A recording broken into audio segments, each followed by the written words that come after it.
One of the most rewarding things of the Attitude experience for me so far has been the opportunities that the programme offers to have intercultural exchange. As volunteers, we are living in host families, local Ghanaian families in the community who are really great insight, can really provide great insights into the local culture. We have 2 host brothers that are always there, and they're great. The first few days we were there, we were kind of uncomfortable, and he just came in and sat with us and talked and got to know how we were. We have Sister Linda, and she makes our food, she cooks for us. Our host dad, he's great. He's the reverend in the church at the school.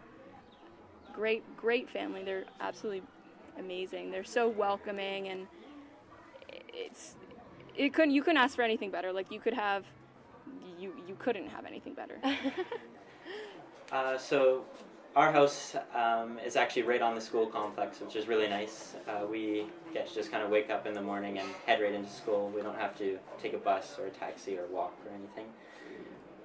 The amenities we have, so like electricity, we do have running water, but it's kind of on and off. Sometimes it comes, sometimes it doesn't. Same, the electricity, we have power outages, at least daily. Yeah. But I don't think it's too bad. I think it's quite easy to cope with because you don't really need the electricity here. It's just for charging your phone or your camera or something. So right now I'm outside of my host home, and the host mom that I live with is the director of the school. And we live in a room just across from her, but we have a lot of privacy, and she has a little son that we hang out with and his friend who boards here, so we have lots of endless amusement. And there are boarders that live here as well. There's about 8 girls and 8 boys who are in their senior or junior year equivalent, and so they're always studying, and it's really cool for us to sort of have friends around closer to our own age to hang out with and get to know, and we can learn a lot from them. The necessities you have available to you aren't the same as you have back home. Like if you step out of the toilet and you go to wash your hands, the water isn't always running, but it's not a huge problem. We occasionally get running water, and it's good, but it's really not that big of a deal not to have it either. You really get used to it. I remember the first time I thought of bucket showering, I thought you just like took a bucket and poured it on your head. But you have a little cup and you do it, and yeah, you get used to it, and it's perfectly fine.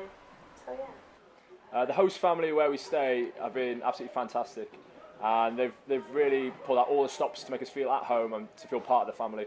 When I go home now, I feel like I also have a home left in Ghana. If it's starting with the food, they've tailored our tastes with what they cook. So if there's something that we haven't liked, we've told them straight, and they've found a plan B for us, which has been brilliant.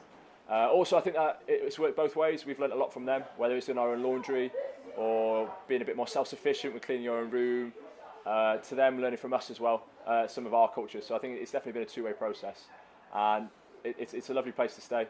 It might be one of the things that some people might be a bit apprehensive about, but you just have to throw yourself into it. Be enthusiastic and open to new experiences, and you'll find it very, very, very rewarding.